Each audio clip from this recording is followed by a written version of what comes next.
Musta diha Joy? Yes, ubang Mike, tayong buntag sa ato ang mga satintik naminaw sa nag-una nga istasyon sa Davao del Sur ang 94.8 Charm Radio.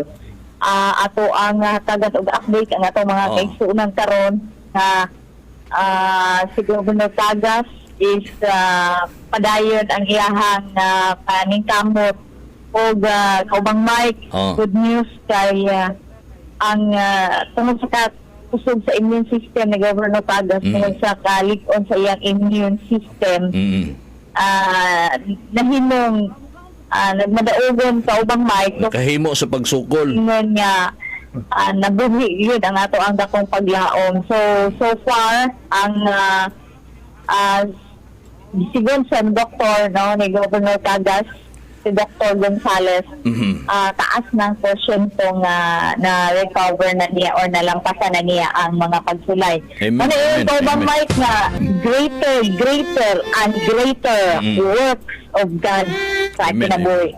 Kayo pa nga, taas pa kayo o dako pa kayo nga kaning porsyento ang ihatag sa Diyos nga kaniya na ang pang-serbisyo ipadayon pa sa Davao del Sur. So sa mga nag-uul karon, ayaw lang mo palabig kag-uol, mag-ampo lang ta kay it's a normal nga ang kinabuhi ang tao masakit man gyud, no? Masakit man gani na ubang Mike nga tao nga way trabaho manaras balay.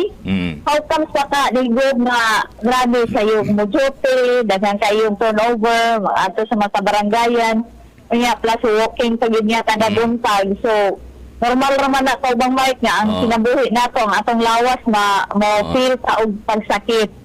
Tinuod man nga si Governor Tagas nagpa-relax o nagpa-admit sa Davao del sa kanang hospital sa Baitang Balanan apan atong ingon sa ubang Mike nga dili ka na tinuod nga nipanaw na namatay na siya, dili ka na tinuod sa ubang Mike. Kauban Joy, ganina di ako ganina nag rosary man to. Karon unsa na may sitwasyon din ha kisay mga nakita nimo nga mga personalidad nga nakaron din ha sa ospital. Sa ubang Mike murag di kay ako badungog no kay tungod sa kasaba diri sa Pidicab. Kumusta diha? Mike, no? Kumusta diha kisay mga naakaron din ha nga nakita nimo kay kaganina nag rosary man ta diha kaganina bago ko nibiha karon kumusta ang sitwasyon diha kisay mga nadiha?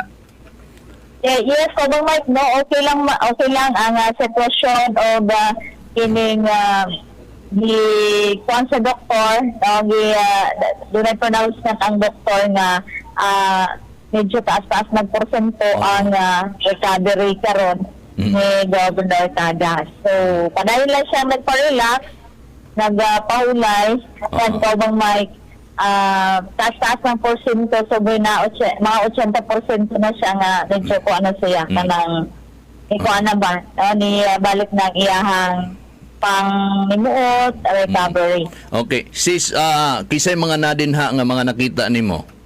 Nakita nato ang mga department head sa Capitol, ang ato ang HRMO manager na adiri, nakita sa dato si board member John Blanco Manasa, and District 2 board member Attorney Ana Margareta Rosanable na adiri, ang ato ang manager sa special program sa livelihood Sir Jerry Riboyon, sila niya manager sa water resource Sir Joseph Saclahio.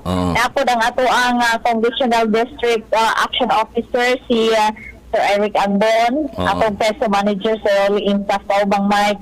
Mga department head sa Kapitolyo no atong nakita dito kaubang Mike sila Sir Dudoy Peconcelio sa UPAG. Nakita na ko ganina si board member John Tracy Cagas na diha. Yes, kaubang Mike atong nakita no naapod si senior board member Attorney John Tracy Cagas, mismo gyud siya nagpakisayod gyud siya sa iyahang uyuan no sa iyang tito na pakaron sa ubang Mike no sa kining Baitang Balanan si Attorney Tracy Cagas ang ato ang board member, senior board member. O daghan pa ka ubang Mike nga mga supporters of loyalist ni Gob nga nagpakisayod tungod ni ining mga fake account nga nagpakatag karon sa impormasyon nga dili mao. Mao na kaubang Mike o atong klarohon nga dakong bakak o dili tinuod ang maong mga balita. So kinsay pwede makasulod dito kang Gov karon kaubang Joy Naaba si Vice Governor Marcagas sa Right, pero sulod. murag si Vice Gov, oo, si Vice Gov ang nagtuan mag-take over kay Governor Cagas. Ganit na apod siya karon sa naa siya diha sa sulod. malanan si Vice Governor Mark Cagas. Ana siya sa sulod si Vice Mark. Yes, Kaubang Mike. Nasa sulod, okay. Oo. So So, kung Kaubang Mike, so far, no, payo man, no, ang balita no, sa mga doktor or mga health expert nga nag-atiman kang Governor Cagas o ato lang sa ruhon nga dili ka na tinuod ang issue o kaning balita karon nga gipakatag sa social media. Mga- So gikan sa kinatibukang puwersa sa 94.3 Charm Radio atong station manager Kagawad Big Bro Iningko ang ato ang kaubang karondang Mike Nakwa ug sa tanang mga kaubanan sa 94.3 Charm Radio. Kini ang inyong tigbalita natadikan din sa may gawas no sa Bay Tambalanan. Joy Peñaranda Lapi reporting. okay.